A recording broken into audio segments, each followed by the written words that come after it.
My life as a cardiologist was pretty straightforward until Alex walked into my clinic. That day changed everything. I remember it was a busy Tuesday morning, and I was halfway through my coffee when he came in, looking a bit nervous but with a smile that could light up the room. "Good morning, Dr. Smith," he greeted, extending his hand. "I'm Alex. Here for the 10 a.m. appointment." I shook his hand, noting the firm grip. "Nice to meet you, Alex. Please, have a seat. What brings you in today?" He laughed, a bit awkwardly, and said, "Well, I've been getting these weird chest pains." "Probably nothing, but my buddy dared me to get it checked out," said I'm getting old. I couldn't help but smile. "Let's not jump to conclusions. We'll run some tests and see what's up. How old are you, if you don't mind me asking?" 32, he replied, with a grin. "But according to my friend, that's ancient." The consultation went smoothly. Alex was easy to talk to, and he had a way of making the mundane seem interesting. After the tests, I assured him there was nothing serious, just stress-related. He seemed relieved but lingered a bit longer than necessary. "So, Dr. Smith, since I'm all healthy and not ancient yet, would you consider having dinner with me? As a thank you for the peace of mind?" His tone was playful, but I could tell he was serious. I hesitated, not used to mixing work with my personal life. "I'm not sure that's a good idea, Alex. I try to keep professional boundaries." He leaned in, a mischievous glint in his eyes. "Come on, it's just dinner. No strings attached. I promise I'm a decent cook, and I make killer lasagna." I laughed, surprised by his persistence. "All right, lasagna does sound tempting. But just dinner, okay?" "Deal," he exclaimed, looking victorious.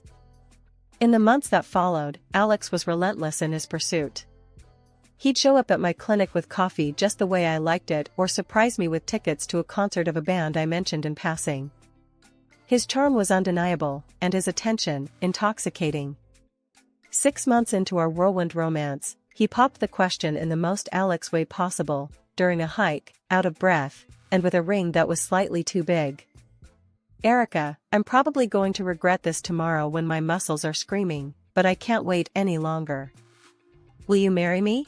he asked, panting and kneeling on one knee. I laughed, tears in my eyes, both from the joy and the absurdity of the moment. "Yes, Alex, I'll marry you. But only if you promise to carry me back down this trail." That was the beginning of our adventure together. Little did I know, the real challenge was just around the corner. Meeting his mother, Elizabeth, for the first time was when I realized our journey wouldn't be as smooth as I had hoped. She was the epitome of strict and domineering, with a love for her son that bordered on obsession. Our first meeting was over dinner at their family home. Elizabeth eyed me like a hawk, sizing me up as if I were an adversary rather than a potential family member. The tension was palpable, and Alex seemed to shrink a bit under his mother's gaze. "So, Erica, Alex tells me you're a cardiologist. That must be demanding," Elizabeth said, her tone polite but cold. "Yes, it is, but I love my job. It's rewarding to help people," I replied, trying to keep the conversation light. "And you plan to continue working after the wedding?" Her question felt more like an interrogation. I nodded, suddenly feeling defensive. "Yes, I've worked hard to get where I am. I don't see why getting married should change that." Elizabeth's lips thinned into a disapproving line. "I see. Well, I just hope you remember that your first duty is to your husband and future family, not your career." That night, Alex and I had a long talk. He assured me that we'd face whatever came our way together, including his mother's disapproval. I wanted to believe him, but deep down, I knew this was just the beginning. Elizabeth wasn't the type to back down, and neither was I. After the wedding, Alex and I settled into our routine. Life was good, or so I thought, until Elizabeth, my mother-in-law, decided it was her divine mission to fix our lives. Her surprise visits became a regular annoyance, each one marked by her critical eye scanning our apartment like a drill sergeant inspecting a barracks. One Saturday, as Alex and I were enjoying a rare lazy morning, the doorbell rang. I glanced at the clock, 8 a.m., and groaned. Alex shot me a knowing look before heading to the door. Sure enough, Elizabeth barged in, her eyes immediately zeroing in on the unwashed dishes from last night's dinner. "Good morning, Elizabeth," I said, trying to keep my voice neutral. "To what do we owe the pleasure?" She sniffed, ignoring my question. "You know, Erica, a clean home is a happy home. It's not healthy to live in such disarray." Alex, ever the peacemaker, chimed in. "Mom, we were just about to clean up. Why don't you sit down, and I'll make you some coffee?"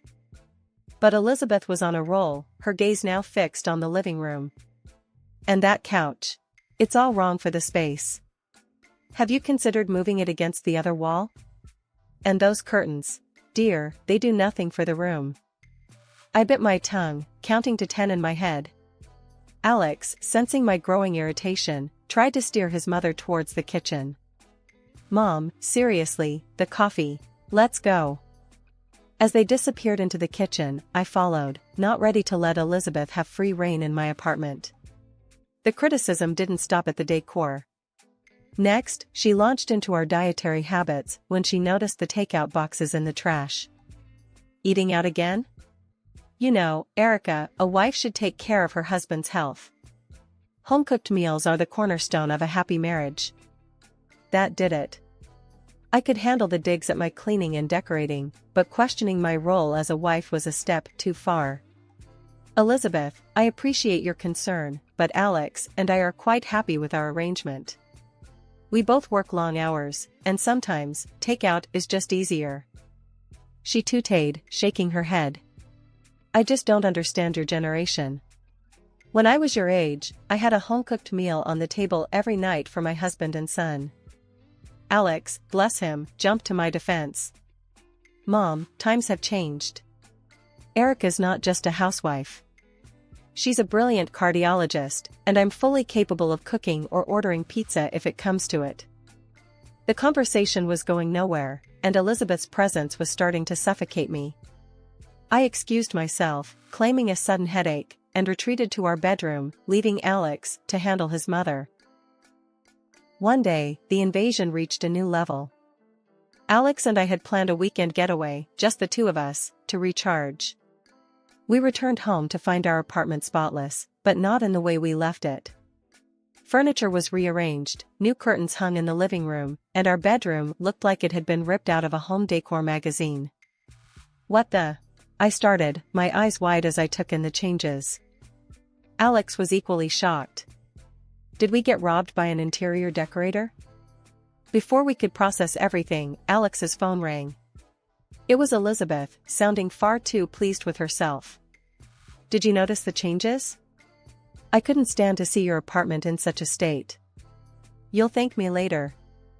Alex's face turned red, his usual calm demeanor slipping. "Mom, why would you think this is okay? You can't just come in and rearrange our lives." Her response was as infuriating as her actions. "I'm just trying to help. It's clear Erica doesn't know the first thing about keeping a home. Someone had to step in." That was the last straw. Alex, usually the one to smooth things over, was livid. He made it clear to his mother that her help was not welcome and that she was to call before visiting in the future. The news of the pregnancy came as a surprise. Not an unpleasant one, but a surprise nonetheless. I remember staring at the test, my heart racing, until Alex found me in the bathroom, my face probably a picture of shock and awe. "What's up, babe? You look like you've seen a ghost," he said, leaning against the doorway with that easy smile of his.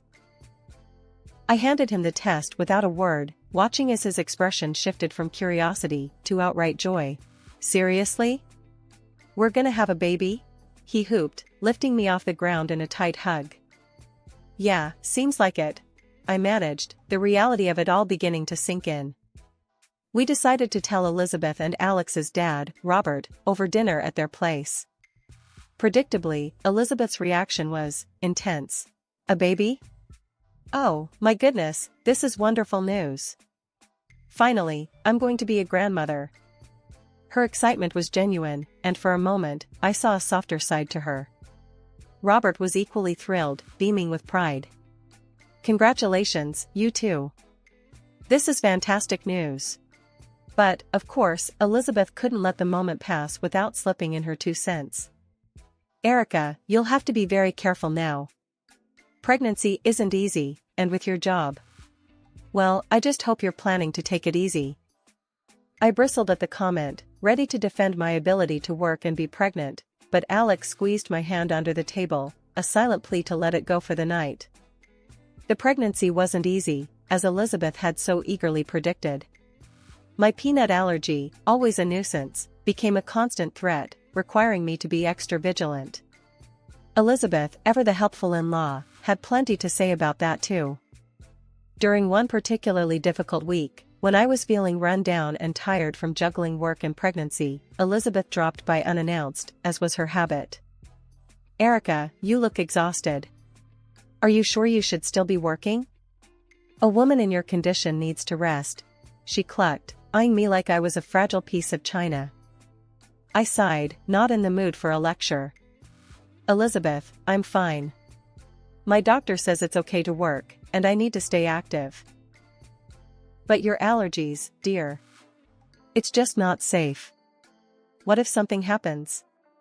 You're not just responsible for yourself now," she pressed, her tone a mix of concern and criticism. Alex came to my rescue, walking into the room with perfect timing. "Mom, Erica's a doctor. She knows what she's doing. Let's not stress her out more, okay?" Elizabeth huffed, clearly not convinced, but dropped the subject. Her concern was touching, in a way, but suffocating. I was a cardiologist, for crying out loud. I knew how to take care of myself and my baby. When we found out we were having a girl, Elizabeth's excitement reached new heights. "A granddaughter. Oh, Alex, we must start planning the baby shower immediately. And the nursery. Erica, have you thought about the nursery?" After Emily was born, I took a year off to be with her, which was amazing but also isolating. I missed my work, my colleagues, and the part of me that thrived on helping others. So, I decided it was time to go back, at least part-time, which meant we needed a nanny. The plan seemed simple enough until Elizabeth caught wind of it. She showed up unannounced, as was her way, her face stormy the moment I opened the door. "A nanny?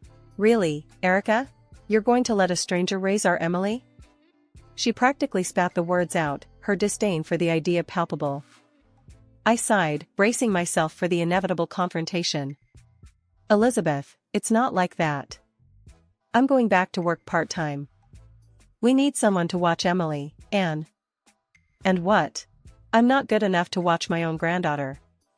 She cut in, her voice rising with each word. It wasn't that she wasn't good enough, it was just that. Well, Elizabeth and I had our differences, and the thought of dealing with her criticisms on a daily basis made my stomach turn. But she was family, and deep down, I hoped this might bridge the gap between us. "Look, if you want to help, that would be great. But we're going to do this my way. I can't have you undermining me at every turn," I said, trying to sound more confident than I felt. Elizabeth's eyes narrowed, but after a moment, she nodded. "Fine. But I expect to be paid like any other nanny." That should have been my first red flag. Paying Elizabeth felt weird, but if it kept the peace, I was willing to try it. However, peace was the last thing it brought. Every day, I'd come home to a litany of complaints. "You're out of laundry detergent again," or, "I had to throw out that stale bread. Don't you ever clean out your pantry?" It was relentless.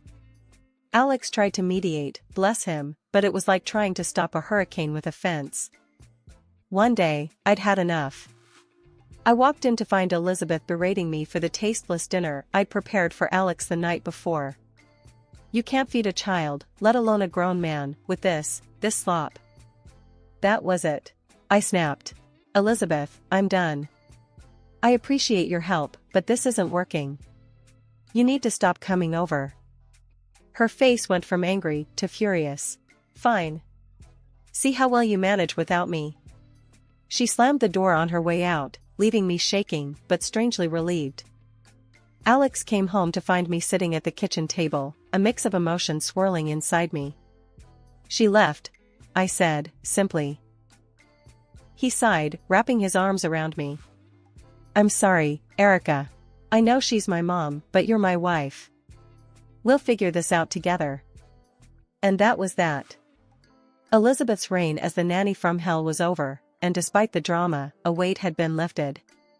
We found a lovely local girl to help with Emily, and life settled into a new, happier rhythm.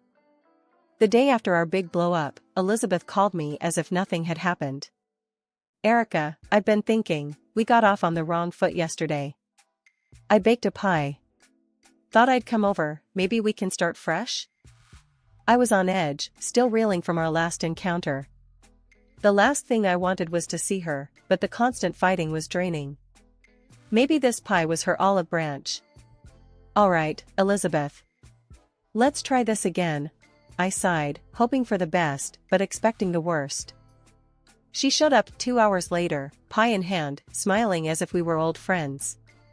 "Here, I made your favorite. Let's put all that unpleasantness behind us, shall we?" I forced a smile, taking the pie. "Thanks, Elizabeth. That's very kind of you." Just then, my phone rang. Work needed me, urgently. My heart sank. I couldn't leave Emily alone, not with things so strained between Elizabeth and me. "Actually, Elizabeth, I just got called into the clinic. Would you mind watching Emily for a bit?" I asked, the words tasting bitter in my mouth. Her eyes lit up, a stark contrast to the dread filling my stomach. "Of course, dear. Go, don't worry about a thing. We'll have a grand time." I hesitated, looking at Emily, then back at Elizabeth. There was no choice. "Okay, I'll be as quick as I can." "Thank you, Elizabeth," I said, rushing to gather my things and head out the door. Driving to work, my mind wasn't on the emergency waiting for me, but on Emily and Elizabeth. The uneasy truce felt fragile, and I couldn't shake the feeling of dread about leaving them together. Every minute dragged on, my thoughts constantly drifting back to how Emily was doing, hoping that Elizabeth's offer to make amends was genuine and not just another tactic to assert her control. The day was dragging on, my mind a constant cycle of worry about Emily and trying to focus on work, when my phone rang. It was Elizabeth, panic edging every word as she practically yelled, "Erica. Emily, she can't breathe properly. You have to do something." My heart plummeted. "Calm down, Elizabeth. Tell me exactly what's happening," I said, trying to keep my voice steady despite the rising panic. She's wheezing and her face is all puffed up. "What do I do?" Elizabeth's voice cracked, a mix of fear and confusion bleeding through. I knew immediately what was happening. "Listen to me very carefully. Go to the kitchen, second drawer. There's an EpiPen. Use it now. I'm calling 911 and I'm on my way." Hanging up, I dialed 911, explaining the situation as best as I could while grabbing my keys and rushing out the door. My mind raced, thoughts jumbled. How did this happen? We were so careful with food. I made it home in record time, finding the paramedics already there, attending to Emily. The relief that washed over me when I saw her breathing was better, albeit still strained, was indescribable. Elizabeth was a mess, pacing back and forth, her earlier accusations forgotten in the face of the emergency. "I don't know how this happened, Erica. I swear, we didn't eat anything unusual," she said, her voice trembling. I didn't have time to respond, my focus solely on Emily as the paramedics worked. They decided to take her to the clinic for further observation, not wanting to take any chances. I nodded, understanding and grateful for their thoroughness. At the clinic, they confirmed it was anaphylactic shock, likely from a food allergen. I couldn't wrap my head around it. We were so careful, especially with Emily's and my allergies. There must have been some cross-contamination, I muttered, more to myself than anyone else. Elizabeth was quick to defend herself. "I didn't give her anything from the list you gave me. You have to believe me, Erica. I'd never put Emily in danger. I was too tired to argue, too relieved that Emily was okay to hold on to anger. We spent the rest of the day at the clinic, Emily gradually returning to her usual self, though still a bit groggy from the medication. That evening, after the longest day of our lives, Alex and I sat in the living room, holding each other, grateful for the quiet and that Emily was safe in her bed. The stress and fear had drained us both, but there was a sense of relief that it was finally over. Alex, ever the caretaker, got up to make us some tea. He spotted the pie his mom had brought over earlier on the kitchen table. "Hey, you want a piece of pie Mom brought?" he asked, trying to lighten the mood. "No, thanks. Just tea for me," I said, not having the slightest appetite for anything, especially not that pie. He shrugged and cut himself a piece. That's when he noticed something that stopped him cold. Looks like someone already had a bite." Then he took a bite, chewed thoughtfully, and his face changed. "Wow, that's a strong smell of peanuts." My heart stopped. Peanuts. The reality hit me like a ton of bricks. "Alex, that's it. The peanuts. Your mom, she knows I'm allergic. And Emily." I couldn't finish the sentence, the implication too horrifying to voice fully. The next day, we confronted his parents. The tension was palpable as we laid out the accusations. Alex, usually so calm, was shaking with anger. "Mom, did you put peanuts in that pie?